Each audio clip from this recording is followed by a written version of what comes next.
Assalamu alaikum and welcome to another episode of Fit Fusion, and I always have a brilliant guest here with me who will hopefully give vital information on certain aspects. Today's aspect, which is insulin and insulin resistance. Now, we hear about insulin a lot. We hear, especially when it's related to diabetes, maybe a relative is, has to inject insulin. But what is actually insulin? What is its job? How important is it? And also, when we go into a mode of insulin resistance, what does that actually mean? So once again, I've got Zara Hiridjee, who's an AFN registered associate nutritionist, a health coach, change psychology specialist, and founder of Flourish with Zara. Welcome to the show. Thank you so much for having me, Sharif. It's Brilliant. always nice to be. Always a pleasure to have you. Always a pleasure to have you, Zara. How you been anyway? I've been really good. Actually. How about yourself? Fantastic. Thank you. Yes, I've been brilliant and really happy to be here. And today, as I've just mentioned, we'll be speaking about insulin and insulin resistance. So explain to us, first of all, the where does this insulin come from and what does it do?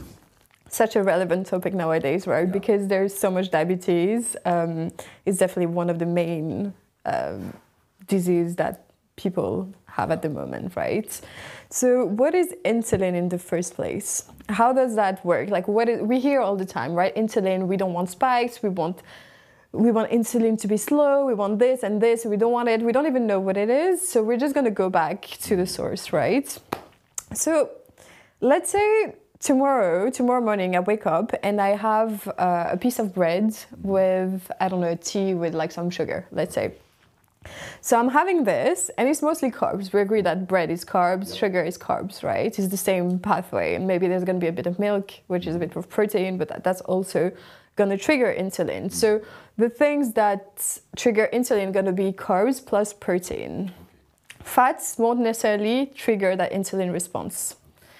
So I'm having that bread and that milk with sugar. Okay, I'm ingesting it. What does my body do? So it gets into my stomach and it releases into the blood. So the bread becomes carbs, becomes sugar. Like there's like a whole transformation that happens, and then my blood sugar rises. Right. All right. Now, imagine a sponge, okay? What happens when you put water into a sponge? So it absorbs. It absorbs, water. Right? Mm-hmm. And what if you put even more water? It gets really, really full. It gets really full. And when it's full, if you add more water, what happens? Does it have any more space? There is no space, right? Right. So imagine that you eat all of that bread, okay? Now imagine insulin, your pancreas, coming and releasing something called insulin. Right. And insulin is going to be the key that opens everything. So imagine the pancreas creates insulin, right? Yes. Okay. Exactly, but it's so necessary because without that insulin, you can't store, you can't absorb, you can't get that energy. It's like you're eating food, but you don't absorb it with that insulin, right? So insulin is going to come, and it's the key that opens everything, okay? It opens your muscles, it opens your fat cells, it opens your liver cells, it opens everything, right? And then, like we said, the sugar goes everywhere. So if you do a lot of sports, your muscles are going to be open for insulin, right? Okay. You buy insulin, sorry. Okay. And you eat the bread in the morning, and your muscles are going to absorb some of the carbs, some of the sugar, right? Because you need it. Needed, right? Absolutely. Yeah. Like if you go to the gym the day after, for example, or if you have a really like a manual job and like you walk a lot and stuff like that, you're going to need to feed your muscles with energy, right? Yep. So your muscles are going to absorb the carbs, which is good. You get like that energy, right? But as a sponge, it gets full. Yeah. If you add more, if you add more and more and more, it gets full. And this is something called glycogen. So the way the sugar gets stored in your muscles is called glycogen. So your body's going to keep it. Yeah. I know it's a bit complex, but imagine it as like a Your body just wants to keep that for later, just in case tomorrow we need it. You're not using all of it. Exactly, it's like a storage in your muscles. So your body is going to keep the carbs in your muscles for the next time you use it. Now there is more. Yeah. There's more sugar because you eat a lot, and let's say like this, there's a lot of bread, and you eat a lot of sugar in your tea, etc. Or that you haven't used what you previously ate. Right. Exactly. You haven't. And now so it could be the same. Somebody actually explained this to me as having a pantry or a cupboard in your kitchen, and you go to the shops and you do a lot of shopping, right? Yeah. And you fill up the cupboard. Yeah. Okay. And then next day you go and you do more shopping, but you haven't used the stuff in your cupboard yet. So eventually that gets full. Absolutely. Which means you need another cupboard. Yeah, if you don't use it, it gets full, and you just like accumulate, right? Okay. So now your muscles are full. Some of it is going to go a bit in your liver. That's how it works. Some glycogen is stored in the liver. Yeah. And then there's still more. So everything is full. The sponge is literally like super full. Yeah. You can't add more, right? Unless you exercise until you empty it. Yeah. Okay. So then that's what happens is that's when your fat cells open for insulin to store the carbs as fats. I was waiting for that. I was waiting for you to when you're going to come to the fat cells, because now you need, and it's amazing that the body actually creates more and more fat cells, right? But then eventually again you go to a point where it can't anymore. It actually produce more fat cells. It's just that the fat cells stretch. They stretch, so they get bigger. Okay. Yes, they get bigger.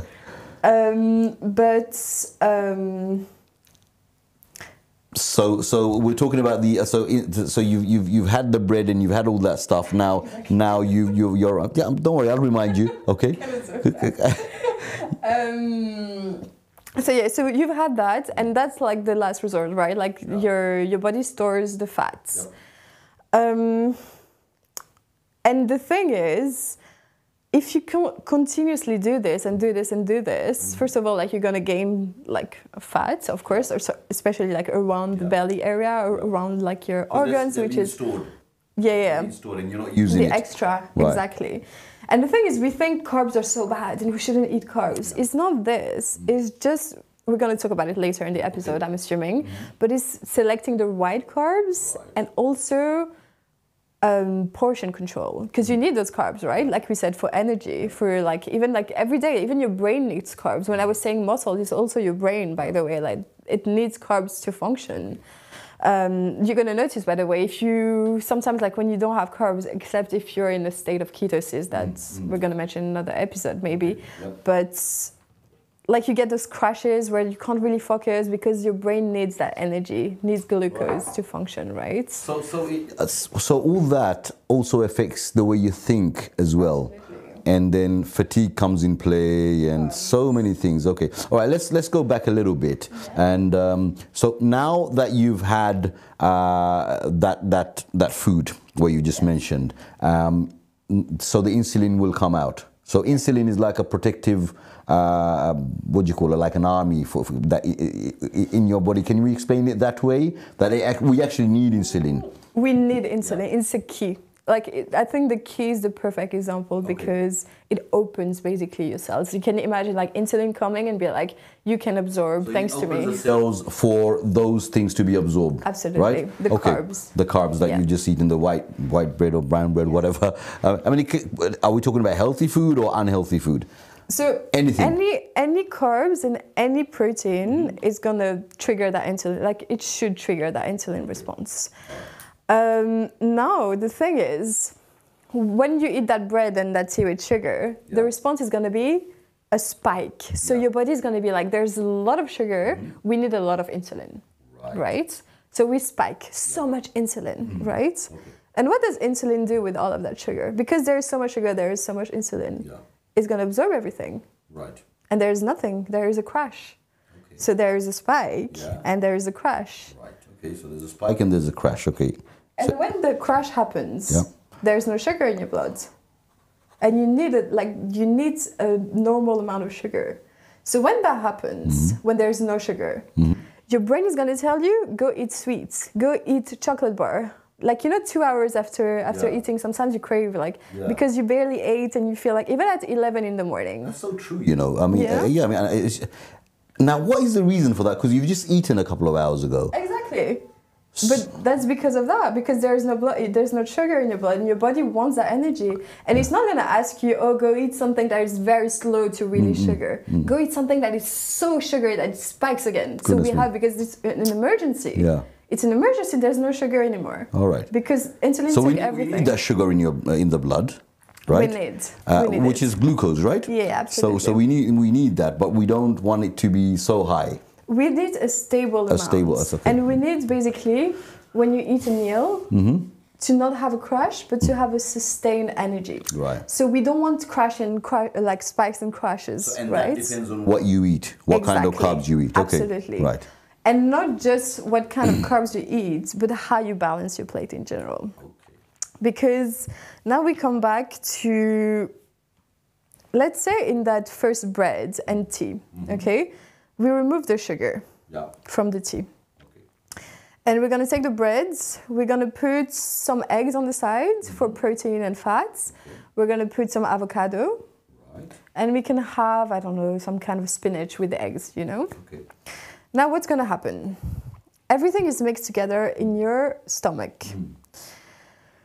Because we have protein, we have carbs, we have fats, we have fiber, they all have different digestion time. So it's not just going to go in your sugar directly, right? It's going to take so long in your stomach, and that's called gastric emptying. So your stomach is going to get empty slower. And that's what you want, because it's not going to go fast and crash and fast and crash, because not everything is released suddenly. Right. So the digestive process is slower. Absolutely. Which is a good thing. Yeah. That's what you want. Because now you got a balance sort of nutrition. You got fiber, you got some good fat. You mentioned avocado, right? And then you've got some carbs as well. And protein. So you've got now this is called a balanced diet. That's a balanced diet. But notice how fats are not going to take, for example, if carbs take, I don't know, I'm just going to say random numbers, by the way. If carbs take 30 minutes to digest, fats are going to take, let's say, 3 hours. Fiber are going to take, like, I don't know, again, I'm going to say a random thing, like 2 hours. Yeah. And it takes, because it's mixed, like it goes slower, right? Yeah. Everything is mixed together. Yep. Right? And that's what we want. So when you eat a meal, how to make it more sustained and not have those spikes and crashes, you mix your carbs with protein. Protein like, I don't know, chicken, tofu, Greek yogurt, things like that. Yeah, fish, absolutely. Fish, even like sardines and like tuna and like all of the fish that you eat in Bangladesh, I'm assuming. They're all English fishes, what you just mentioned, but yeah, I mean, we like a nice sardine chutney sometimes, so, but yeah. I love that. I need to try that. You do, yep. Something else would be healthy fats. So I'd say like avocado, extra virgin olive oil, nuts and stuff like that. So that takes a long time to digest. So you're going to see you're going to be really full for longer. And fiber, so we said like spinach, cucumber, like everything, fruits and veggies. Like fruits not necessarily, because fruits are carbs. So if you really want to work on that kind of stability and not having those crashes, then you would prioritize vegetables, of course. Non-starchy vegetables, so that means like not potatoes, you know, more. Isn't it? Yeah. Exactly. So more like broccoli, cauliflower. That's it. And stuff like that, because they got a lot of antioxidants as well as vitamins, and so Brussels sprouts, cucumber, carrots, and stuff like that. It's just about knowing, isn't it? And then you can actually control all that. Absolutely. And So imagine, let's say tomorrow, you're used to having, I don't know, like you're in a rush tomorrow night and you just make pasta. How do you think you could increase and improve the insulin response, right? Yeah. So let's add, let's say, chicken. Let's add a bit of, I don't know, when you make pasta, you can add a bit of tomatoes inside. And you can add some olive oil and stuff like that. And that's definitely going to improve. And you're going to see that, first of all, you're going to be full and it tastes good. It doesn't have to taste disgusting. And you're also going to realize that you don't necessarily crave those sweets anymore. You know, sometimes I get people and they tell me, oh, I'm an emotional eater because sometimes I'm not hungry and I eat. Yeah. And it's not because of this. It's just that their meals are not balanced. And they think they just have those sweet cravings. You know, they think, oh, I'm not disciplined and stuff like that. But when they eat like proper food with proper protein and fats and stuff like that and veggies, they see that. Yeah. They don't need it's about, and I can give you a personal experience actually with regards to this, because you know there was a time that, you know, like midnight snacks, right? And so I used to wake up, and if there's like a chocolate bar, right, maybe a Snickers or something, a packet of crisps, right? This is a while ago, by the way. So, you know, I used to crave it. It's like we can. But now what I've done is I've sort of changed it to blueberries and Greek yogurt, what you just mentioned, and sometimes what's that called? You know, like the fruits and nuts mixture, yeah? So I try to sort of change that. So again, it's about knowing, you know, because if you know that stuff is bad for you, and actually it's not, when you just mentioned about, you know, you get the cravings, it's probably because you're like a sugar junkie or something, you know, you just... But it's like, you think it's because of you, but it's actually your body. It's like subconsciously, your body is like, it's a survival thing. And the trap is, you're going to want something sweet, and you're going to have the same cycle 2 hours later, and 2 hours later, and 2 hours later. Also, calories make they play a big part there as well, isn't it? I mean, because the stuff that you're eating, some of it has got like bad carbs, for example, simple carbs. They're just empty calories, right? Is that correct, or how do we? It is correct to an extent. I would definitely, if I was trying to work on these things, I would definitely prioritize complex carbs. So that's something that basically still has fiber, because as we said, it's so important, isn't it, fiber? Exactly. Especially for your gut bacteria and stuff. Absolutely. So we said we want to mix fiber like vegetables and stuff, but sometimes like the carbs have the fiber already. So whole grains, sweet potato with the skin, potatoes with the skin, like keeping that skin, the skin on the potatoes. Even if you make a curry, having the potatoes with the skin, if you can use it, and having whole grain rice. But then, like, it depends on your goals as well. For example, if you're an athlete, having maybe white rice might be better. But like, if we're talking about, if we're talking about preventing diabetes, which is very prevalent in our community, and this is why we do in this show, because we want people to have the correct knowledge. And it's not that, you know, you can't eat what you want. You can, but how much of it that you eat, how often you eat it, right? Okay, let's go back to insulin. So we spoke about the pancreas creating insulin. The insulin comes out, it opens the keys to cells every time you eat something, right? So we can understand from what you said is how important insulin is. We need it. Now, and also, if we, when do we need more insulin? So you got a lot of sugar, you got a bigger spike, and that's when we need more insulin, right? Now, we understand the fact that we need insulin, okay? Now, what does insulin resistance actually mean? Because that's when the insulin is not really working. Is that correct? Yeah, absolutely. Explain this to us. So, as we said, we keep having those cycles, right? Spikes, crash, spikes, crash, spikes, crash. And at some point, your body is just gonna, every time it releases insulin, the receptors are not gonna agree with that. They're gonna be like, no, we don't even see the insulin. The insulin goes, but your body doesn't see it. So it's like invisible for your body. So you don't have insulin anymore. Like, your body just doesn't get that insulin. That means there's just free sugar in your blood all the time if there's no insulin. That sounds, you know, kind of dangerous when you, because that's insulin supposed to come and store that away. It's supposed to be the key to open the cells. But now the insulin is not working. Exactly. You're supposed to open the muscles. You're supposed to open everything. In so it's cells. like going back to what I've said earlier on, right? You mentioned key. I said it's like an army. Okay, so your gut bacteria or your stomach is a country, right? And then you've got an army, and you haven't been feeding that army well, or maybe if the army is not strong enough now, right? It's not strong enough, and everything else is resisting it. So the army's not working. I mean, that's what I'm trying to explain. So Insulin and like the gut microbiome are in some ways related, but they're like two different insulin is a hormone, whereas like the gut bacteria would be like all of the microbes. Insulin is a hormone. Yeah. It has many jobs. Yes. Yeah. But one of the main jobs is to open up. Absolutely. So it's the key for it to give nutrition to the cells. Yeah. Correct? Yeah. Just for the viewers' sake, and that they can understand this well. Okay. So we've come to that part now. Now we've come to the part that the insulin is not really working. It's not like your body doesn't see it. It doesn't. Okay. Even if your body produces because of so much food that you've put in.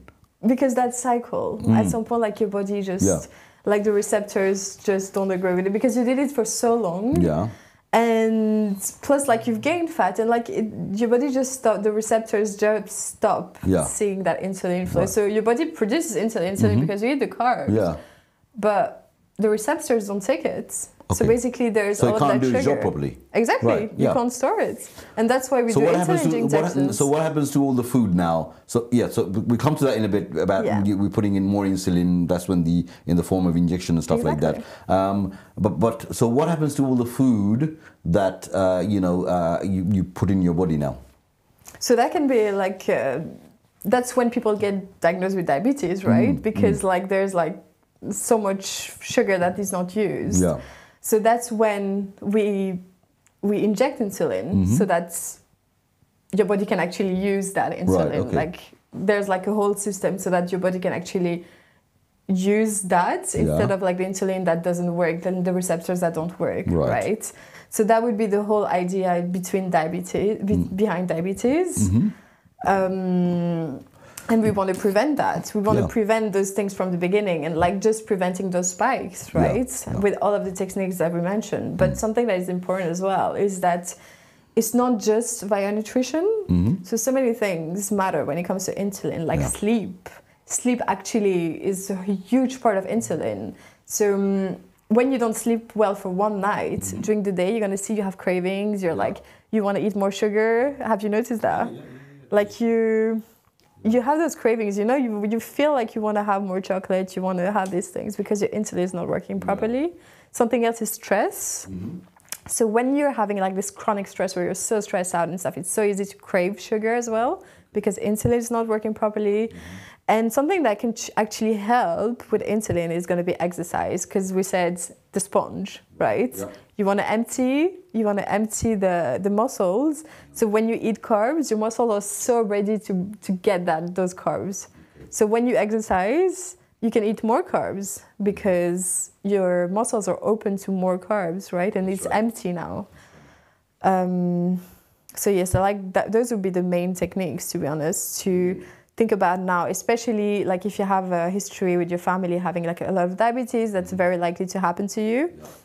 So if you can just having those little adjustments that are kind of, when you think about it, it's quite easy. Like just to add a bit of even peanut butter on your toast in the morning. Just those little adjustments that can really help you in the long term. That's got good fat in it, right? Exactly. And it's not about removing. It's not about removing. It's just about swapping. For example, that bread that we talked about, swap it for whole bread and you put a bit of peanut butter on it or avocado or like eggs. It's not about removing. It's about adding. Right. Okay. Well, thank you very much for that. Now, just for the viewers' benefit, what we want to understand is to not fall into that spike and crash. We need, first of all, a balanced diet. Okay, so something mixture of good proteins, good carbs, okay, complex carbs, good fats, and fiber. This is really, really important, isn't it? So first of all, I would say a balanced diet. And for you to get rid of the extra calories, exercise. Okay, so then you empty out the system kind of thing, and then there's more space for you to put back in. So just for the viewers, in a layman's term, if we say when you fill up your pantry or your cupboard with shopping, before you do more shopping, use the stuff that's in there. Okay, just for two reasons. Look, one is if you don't use it, it probably will go out of date and it's a waste of money. But then you're not going to have more shopping to put in. So use all that, and just going back to what I mean is the stuff that you eat, burn it, and then you can, you know, sort of fill it up with more food, and look at the kind of food that you eat. So balanced diet and exercise. Remember, insulin is a hormone which stores energy, right? Burns and stores as well, isn't it? Right? Stores. Stores energy. Yeah. Okay, so stores energy. Now, if there's no space for it to store, then it will just go all over your body, and which is not a good thing. And then we go into diabetes. Type 2 is the first one, and then if you carry on and on and on, maybe you go to type 1 diabetes, right? Type 1 is like something that you get when you're very young. It's like some kind of, okay, all right. But type 1 is the one that we see old people have as well. Yeah. And then this is when they have to inject insulin, don't they? Yeah. Yeah, I think like type 1 is not something that is very preventable. So it's something you get early on in life, and then you have to treat until the rest of your life. Whereas type 2 is like the thing at the moment. Yeah. As long as you have a good diet and exercise and a good lifestyle. Absolutely. Right? Okay. Thank you very much, Zara, for explaining this. It's always lovely to have you on the show, and I learn a lot as well. And you can see sometimes I'm giving a few. I mean, I'm trying to understand the information, but you correct me all the time, and it just broadens my knowledge as well. But it's so important because even if I wasn't a nutritionist, I wouldn't know that, because we don't hear about these things, and it's so normal for even like people that I know that are very into health, etc. They don't necessarily understand it because it's so difficult to understand. But I think having those shows and making things a bit easy and like practical can really help. Definitely. Well, thank you very much. Thank you for coming to the show. And we'll be obviously this show will have more episodes, and I hope you enjoy watching the show. And you can make comments to LB24. Anything that you maybe prefer about us covering when it comes to health and nutrition, as the show is called Fit Fusion. Until next time, Assalamu alaikum.